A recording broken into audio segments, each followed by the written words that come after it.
욥기서 4장 7절로 9절, 제가 가지고 있는 성경으로 구약 성경 764쪽에 있습니다. 제가 받들어서 읽겠습니다. 하나님의 말씀을 들으십시오. 생각하여 보라, 죄 없이 망한 자가 누구인가? 정직한 자의 끊어짐이 어디 있는가? 내가 보건대 악을 밭갈고 독을 뿌리는 자는 그대로 거두나니 다 하나님의 입기운에 멸망하고 그의 콧김에 사라지느니라. 아멘. 옆에 분들한테 이렇게 인사하시겠습니다. 따뜻한 위로자가 됩시다. 인사합니다. 따뜻한 위로자가 됩시다. 우리가 따뜻한 위로자가 돼야 되는데 아픔을 주는 위로자, 고통을 주는 위로자가 되면은 안 될 것입니다. 여러분들은 주변에 고난이나 어려움을 당하는 사람들이 있을 때 어떻게 하십니까? 어떻게 하시는 것이 그들을 진정으로 위로해 주는 것이라고 생각을 하십니까? 고난은 감춰준 축복이니까, 변장된 축복이니까 잘 견디라고 말합니까?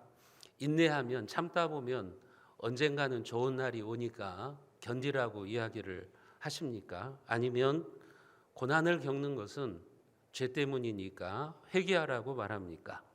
다 일면 맞는 말이에요. 고난을 겪는 사람들에게 목회자인 저도 그런 말을 하고 여러분들도 그런 말을 하면서 위로를 할 거예요. 고난은 변장된 축복이니 하나님이 더 큰 복을 주실 거니까 참으라, 그렇게 이야기하기도 합니다. 일면 맞는 말이고 신학적으로도 틀린 말이 아닙니다. 그리고 성경적으로도 맞는 말입니다. 그런데 그런 위로가 고난을 겪는 사람들에게 고통을 더해주는 경우도 있다는 것을 여러분들은 아셔야 됩니다. 나의 위로가 고난을 겪는 사람의 상처를 더 깊이 후벼 파는 경우가 있다는 것도 여러분들이 아셔야 돼요. 그런 사실을 우리는 오늘 본문에서 욥의 친구들을 통해서 알 수가 있습니다. 욥이 고난을 당할 때 그의 세 친구가 찾아왔습니다. 그들이 욥을 찾아왔을 때 욥은 완전히 쫄딱 망한 그런 상태이죠. 동방에서 가장 큰 부자였던 욥이 그의 전 재산을 잃어버린 거예요. 적들이 쳐들어와 가지고 그의 재산을 깡그리 다 빼앗아가 버린 겁니다. 우크라이나 땅에 어떤 부자가 있었는데 전쟁이 나는 바람에 그의 재산이 한꺼번에 다 폭삭 망한 것이나 똑같은 겁니다. 욥이 그런 고난을 당했어요. 전 재산을 잃어버렸어요. 거기에다가 그의 자식 10명이 한꺼번에 죽은 거예요. 얼마나 여러분 가슴이 아프겠어요. 오늘 우리식으로 말하자면 자식들이 놀러 간다고, 형제 우애가 있어서 놀러 간다고 비행기를 타고 갔는데 그 비행기가 추락하는 바람에 10명의 자식이 한꺼번에 죽어버리고 만 겁니다. 그런 욥의 모습을 보고 친구들이 찾아왔습니다. 그런데 또 욥은 병이 걸려가지고 그의 몸은 지독한 종기로 온몸이 피고름으로 범벅이 되어 있습니다. 친구들이 할 말을 잃었어요. 예전에 보았던 욥의 모습이 아니에요. 그 고난을 겪으면서 얼마나 그가 힘들었으면 그 얼굴을 알아볼 수 없을 정도로 그렇게 욥은 고통 가운데 있었습니다. 욥의 친구들은 그런 욥의 모습을 보고 통곡했습니다. 처참한 욥의 모습을 보고 할 말을 잃을 정도였다고 성경은 이야기를 합니다.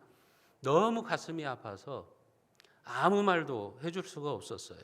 그저 고난을 겪는 욥과 함께 있어주고 함께 슬퍼했습니다. 욥과 같이 한꺼번에 엄청난 고난을 당한 사람에게 무슨 위로가 되는 말이 있겠습니까? 위로를 한들 그것이 위로가 되겠습니까? 그냥 함께 슬퍼하고 그냥 옆에서 욥을 지켜주고 있었습니다. 이런 면에서 저는 욥의 친구들이 참 잘했다고 생각을 합니다.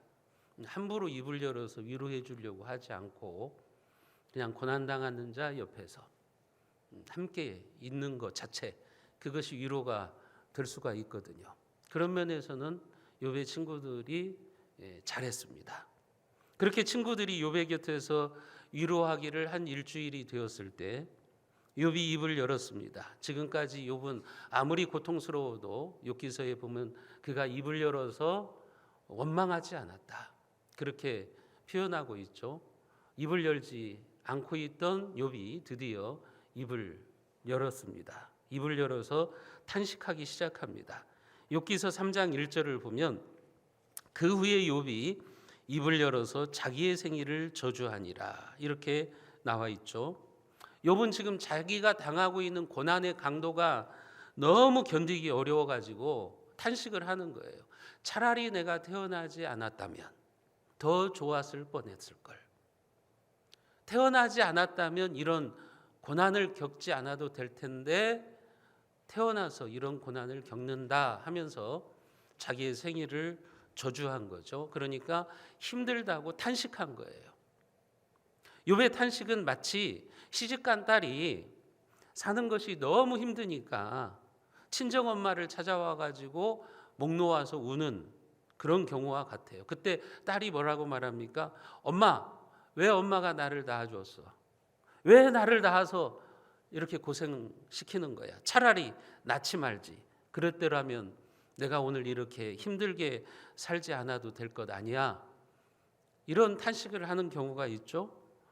여러분, 이 딸의 탄식이 자신을 태어나게 한 어머니에게 막 항의하고 원망하고 대드는 겁니까? 아니잖아요. 자기의 신세가 너무 힘드니까, 자기의 삶이 너무 고달프니까 친정 엄마에게 하소연하는 거잖아요. 탄식을 하는 거잖아요. 욥이 지금 그러고 있단 말입니다. 욥이 했던 말은 하나님을 향한 원망이 아니에요. 너무 힘들기 때문에, 고통스럽기 때문에 탄식을 한 거죠. 신세 타령을 하는 거나 똑같은 거예요. 욥의 그 말을 듣고 친구들은 욥을 용납할 수가 없었습니다. 욥의 탄식이 친구들의 보기에는 하나님을 향해서 원망한 것으로 생각했어요. 그래서 욥의 탄식이 끝나기가 무섭게 이제 친구들이 돌아가면서 욥에게 충고를 하기 시작합니다. 그러니까 한마디로 말하면 욥의 친구들은 하나님을 변호하기 위해서 그런 거예요. 야, 네가 아무리 힘들어도 하나님을 원망하면 안 되지. 그것은 신앙인의 모습이 아니지. 이런 측면에서 했겠죠. 욥은 그것을, 그들의 충고를 듣고 반발을 합니다. 그리고 그 반발에 욥의 친구들이 또 반박을 합니다. 욥과 친구들 사이에 고난의 문제를 가지고 이제 격렬한 설전이 오고 가기 시작하는 겁니다. 그것이 욥기서의 주요 주제예요.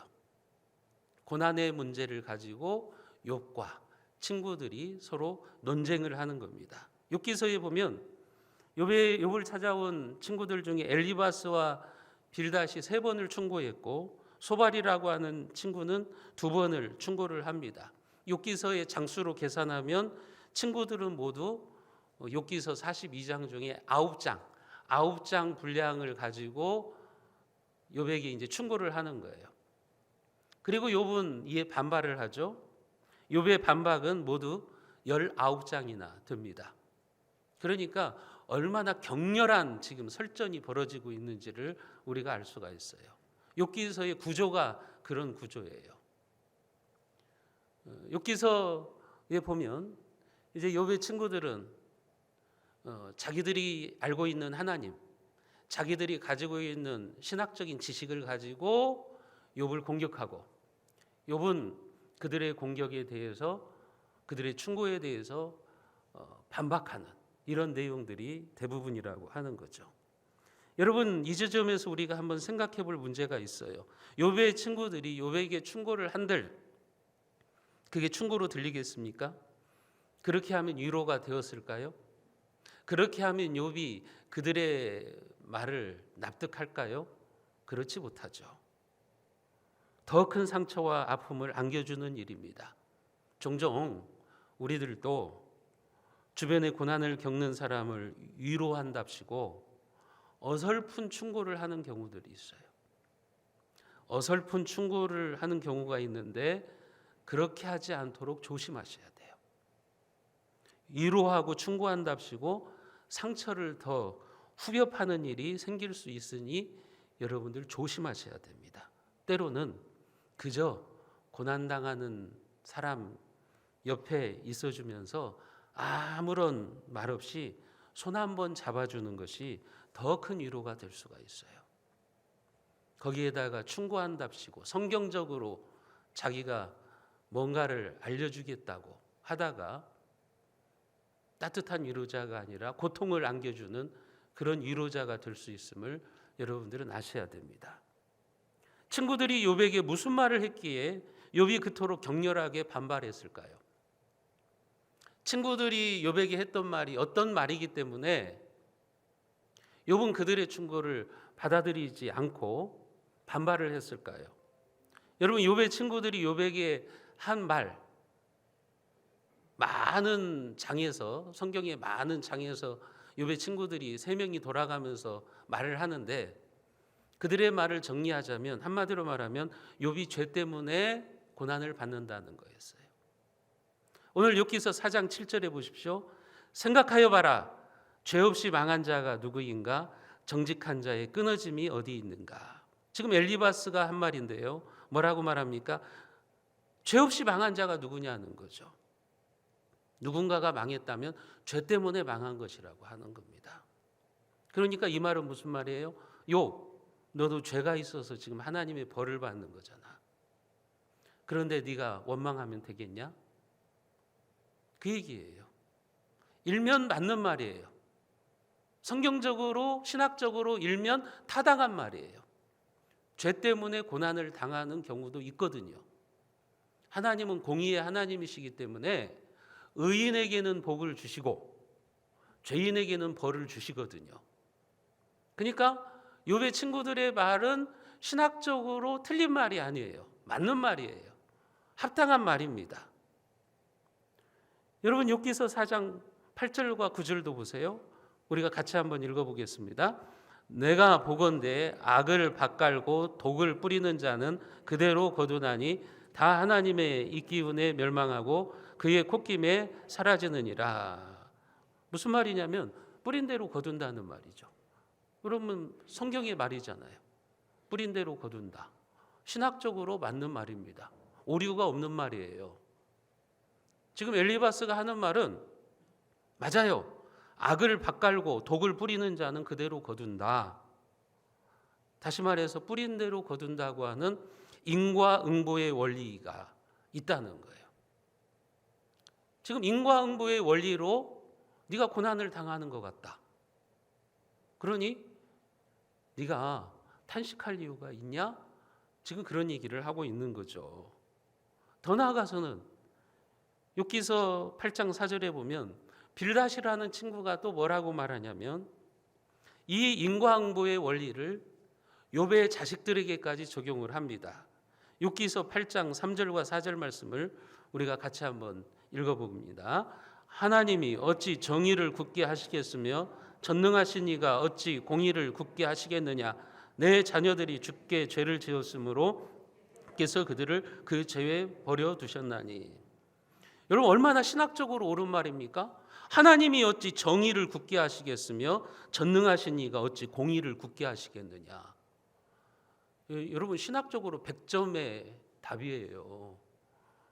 이건 너무나도 옳은 말이에요.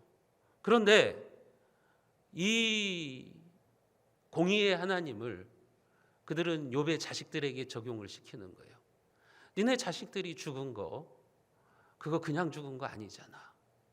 뭔가 죄가 있으니까 하나님이 자식을 죽게 한 거 아니겠냐? 그 얘기를 지금 하고 있는 거예요. 뿌린 대로 거둔다고 하는 이 인과응보의 원리를 지금 욥의 친구들은 욥에게 적용하고 있고요. 욥의 자식들에게 적용하고 있는 거죠. 여러분, 이 말을 어떻게 생각하십니까? 그럴 수 있어요. 틀린 말이 아니에요. 성경에 보면 엘리 대제사장이 있었어요. 엘리 대제사장에게는 아들들이 있었는데 아버지가 대제사장이고 아들들은 제사장이었어요. 하나님의 거룩한 일을 하는 일이죠. 여러분, 그런데 엘리의 아들들이 어떤 일들을 저지르느냐? 성전에서 하나님의 일을 하면서 성전에서 봉사하는 여인들을 범합니다. 그 여인들과 동침을 하고 하나님께 드리는 제물을 자기들이 먼저 가로채요. 하나님께 드릴 고기를 자기들이 먼저 가로채서 취했던 거예요. 그러니까 간음죄를 지었을 뿐만 아니라 하나님의 제사를 모독하는 죄를 지은 거예요. 하나님이 어떻게 하시죠? 그들을 한날에 죽게 만드시잖아요. 하나님의 심판을 받아서 죽게 만들잖아요. 공의의 하나님이 하나님의 공의를 실현하신 거죠. 그런 점에서 볼 때 빌닷이 한 말도 틀린 말은 아니에요. 보편적으로 맞는 말이에요. 신학적으로도 맞는 말이에요. 하지만 욥의 자식들에게는 적용되지 않아요. 여러분, 결과적으로 지금 욥의 친구들은 욥을 어떻게 몰아세우고 있습니까? 욥의 가정에 재앙이 한꺼번에 닥친 것은 죄 때문이다. 성경에서 그렇게 말하지 않냐. 하나님은 그렇게 일하시지 않느냐. 죄인들에게는 벌을 내리시는 분 아니냐. 그러니 너의 가정이 한꺼번에 망한 것도 죄 때문이 아니냐. 우리들이 알지 못하는 숨겨놓은 죄가 너희 집안에 있는 것 아니냐. 그런 얘기를 하고 있는 거죠. 이런 생각을 우리는 응보의 원리, 보응의 원리라고 이야기를 합니다. 그 원리가 뭐예요? 의인은 복을 받고 악인은 벌을 받는다는 거죠. 이 응보의 원리는요, 하나님께서 이 세상에 세우신 원리예요. 하나님은 이 응보의 원리를 가지고 세상을 통치하시기도 하세요. 하나님은 의롭게 살아가는 사람들을 잘되게 하시고 죄악을 범하는 자들은 벌을 주시는 하나님이십니다. 그래서 우리가 드라마나 영화를 보면 악한 자들이 징벌을 당하는 결말을 어렵지 않게 보잖아요. 그리고 우리는 매우 통쾌하게 생각합니다. 그죠? 처음에는 선인들이 악인들에게 고통을 당해요. 안타까워하죠. 그러다가 영화나 드라마의 결론이 결국은 악인은 스스로 망하잖아요. 그런 모습을 보면서 우리는 시원하고 통쾌해하잖아요. 왜 그래요? 하나님이 그런 보응의 원리를 이 세상 속에 심어 두셨어요. 그리고 하나님이 그런 원리를 가지고 세상을 다스리시고 통치하시는 것이 사실입니다. 그래서 욥의 친구들이 한 말은 이게 일반적으로는 맞는 말입니다. 보편적으로 맞는 말이에요. 하나님께서 죄인을 심판하시고 죄인에 대해서는 징벌을 하신다. 여러분, 그렇다고 해서 욥도 죄로 인해서 고난을 겪는 겁니까? 아닙니다. 욥의 자녀들이 죄 때문에 한날 한시에 죽은 겁니까? 그것도 아닙니다. 욥의 고난은 하나님께서 죄를 심판하시는 재앙이 아니었어요. 욥기서를 읽어보면 욥기서 1장과 2장에서 이미 그 사실을 전제하고 들어가요. 욥기서는. 특별히 욥기서 1장 1절에 보면 우스 땅에 욥이라 불리는 사람이 있었는데 그 사람은 온전하고 정직하여 하나님을 경외하며 악에서 떠난 자라. 하나님이 욥을 어떻게 평가하시냐면 욥은 온전하고 정직한 사람. 여러분, 성경에서 온전하다는 표현을 사람에게 잘 붙이지 않습니다. 하나님은 욥은 인정하셨어요. 욥, 너만큼은 진짜 의인이다. 너는 정말 하나님을 경외하는 사람이다. 너는 온전하고 정직한 사람이다. 하나님이 인정해 주신 사람이에요. 여러분들이 욥기서 1장과 2장을 읽어보시면 이 표현이 반복되고 있어요.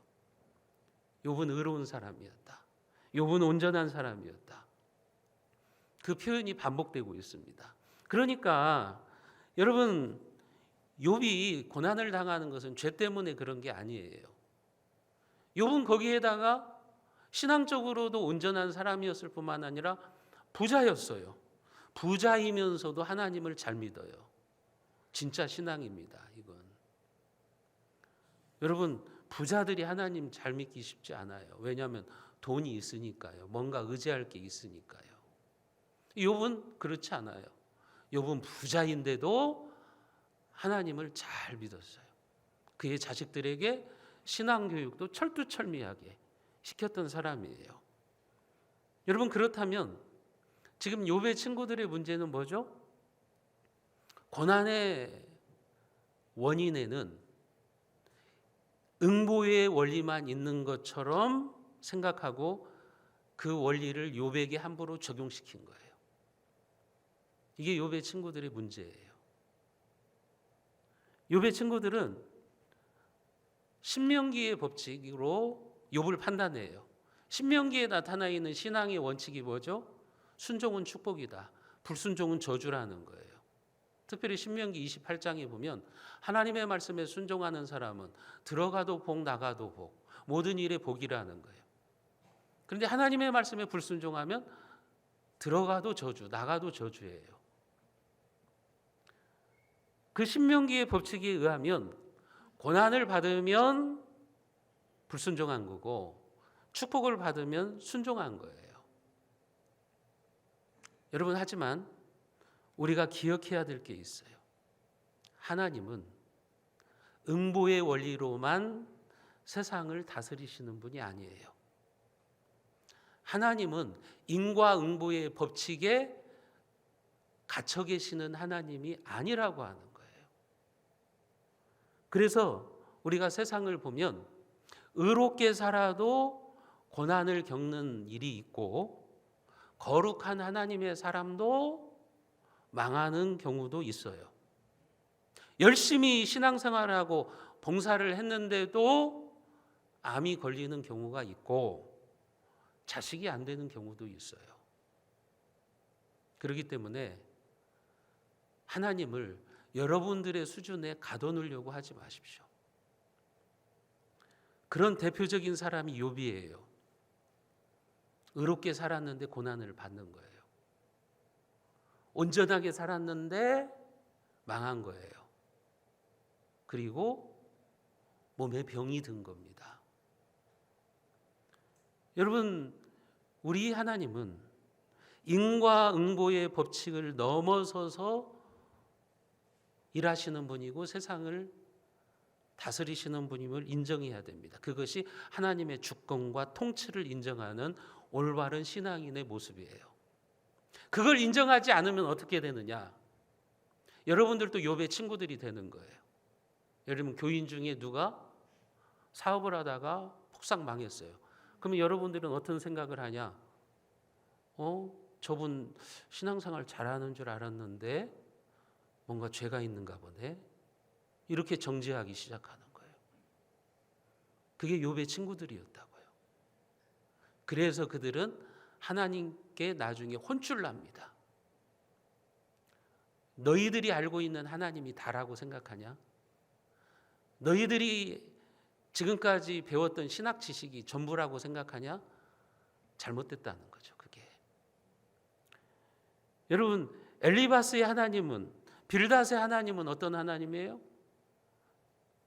인과응보나 권선징악의 틀을 결코 벗어나지 못하는 하나님이에요. 그러니까 욥의 친구들은 욥에게 그 원리를 들이대고 있는 거예요. 하나님은 권선징악의 하나님이지, 선은 장려하고 악은 징벌하시는 하나님이지. 그러니까 욥이 고난당한 것은 그 원리에 따르자면 벌을 받는 거지, 하나님의 심판을 받는 거 아니야.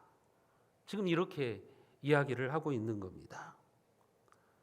여러분, 그들은 하나님을 거기에 가두어 두었어요. 그래서 욥의 고난 앞에서 자신들 나름대로 판단하고 함부로 신학적인 판단을 하는 말들을 내뱉고 있는 겁니다. 여러분, 그렇기 때문에 여러분들이 알고 있는 신앙의 원칙을 아무에게나 마구 적용하려고 하지 마세요. 그러면 여러분은 오류를 범합니다. 여러분들이 지금 알고 있는 신앙의 법칙을, 여러분들이 알고 있는 신앙의 지식을, 성경의 지식을 아무에게나 적용하려고 하시면 안 돼요. 그러면 여러분들이 욥의 친구들처럼 될 수가 있다고 하는 거예요. 여러분들이 알고 있는 하나님이 다라고 생각하시면 안 돼요. 여러분들이 경험하고 있는 경험치가 전부라고 착각하시면 안 돼요. 여러분들이 아무리 70년, 80년을 살으셨어도 여러분들의 경험치가 세상의 모든 경험치의 다가 아니에요.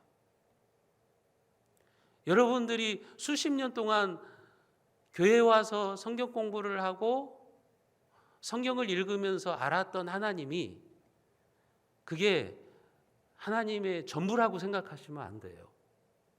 그렇게 되면 그것을 가지고 욥의 친구들처럼 다른 사람들을 비난하고 정죄하고 판단하는 거예요.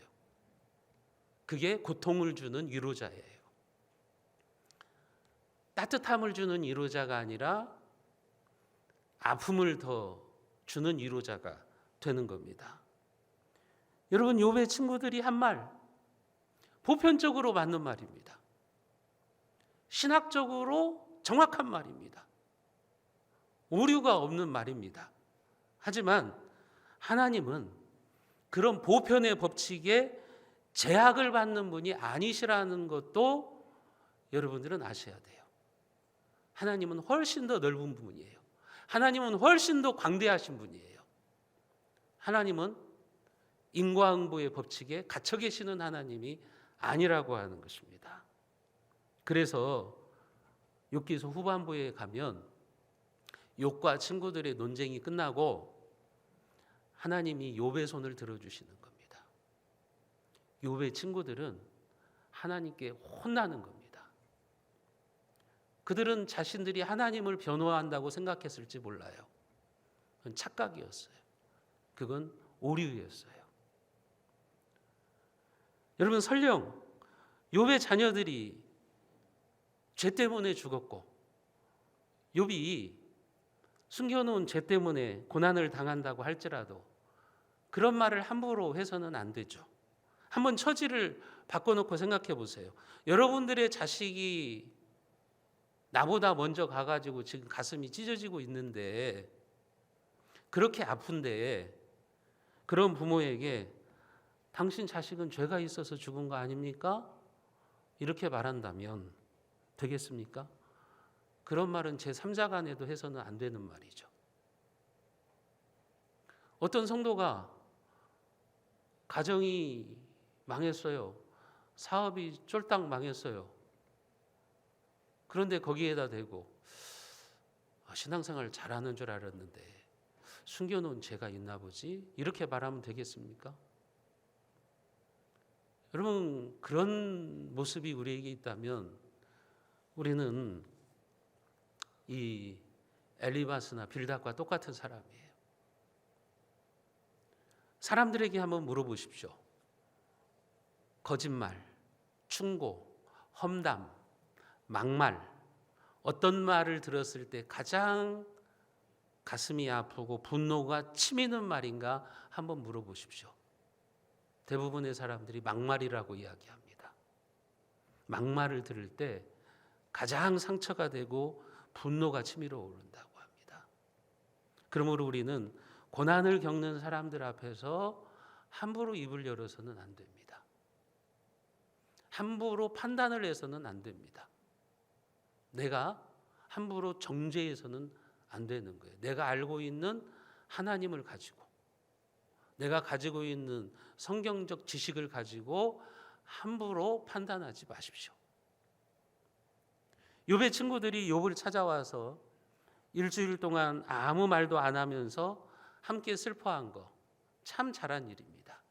그러나 욥이 차라리 태어나지 않았으면 더 좋을 뻔했다는 탄식을 했다고 그래가지고 득달같이 달려들어서 충고한 것은 잘못된 태도예요. 그런 그들의 태도는 욥에게 위로자가 아니라 폭군으로 행세하는 겁니다. 욥의 이 친구들의 충고를 들으면서요, 욥이 얼마나 가슴이 아팠던지 욥기서 16장 2절에 보면 욥이 그 친구들에게 뭐라고 말하냐면 너희는 다 재난을 주는 위로자들이구나, 그렇게 말해요. 재난을 주는 위로자, 이게 말이 안 맞는 거잖아요. 재난을 주는 사람과 위로하는 사람이 어떻게 같이 병립할 수 있겠습니까? 그런데 욥의 친구들은 그랬다는 거죠. 너희들은 다 나에게 재난을 주는 위로자다. 그러니까 그 말은 이런 말이에요. 자네들이 지금 나에게 위로한답시고 위로를 하는데 위로는커녕 괴로움만 더해준다. 그 말이에요. 진정한 위로자가 아니라 진저리가 나는 위로자들이다. 그런 말이에요. 사랑하는 성도 여러분, 오늘 말씀을 통해서 우리가 생각해야 될 점이 있습니다.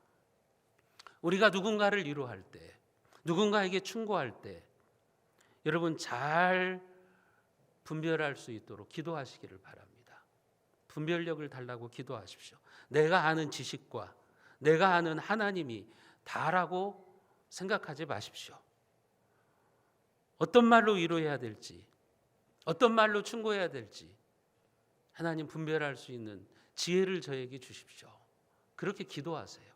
그렇게 기도하시고 그 다음에 위로하시고 충고하세요. 어떤 목사님은 그 얘기를 하시더라고요. 교인에게 충고를 하든 아니면 아는 사람에게 충고를 하든 그 목사님은 일주일을 기도한대요. 그리고 마음에 여전히 자유함이 없으면 한 달을 기도하신대요. 함부로 충고하지 않겠다는 거죠. 함부로 위로하지 않겠다는 거예요. 여러분 우리에게 그런 자세가 필요한 거죠. 고난을 겪는 자에게 고통을 더하는 위로자, 그런 존재가 되지 않기 위해서 우리에게 그런 분별력이 있어야 된다고 하는 겁니다. 여러분 혹시 우리는 욥의 친구들처럼 진절이 나는 위로자가 아닙니까? 고통을 더해주는 위로자가 아닙니까? 우리가 진정한 위로자가 되기를 원합니다. 그래서 저와 여러분들이 따뜻한 위로자, 상처를 싸매주는 위로자, 아픔을 감싸주는 위로자들이 다 되시기를 주님의 이름으로 축원드립니다.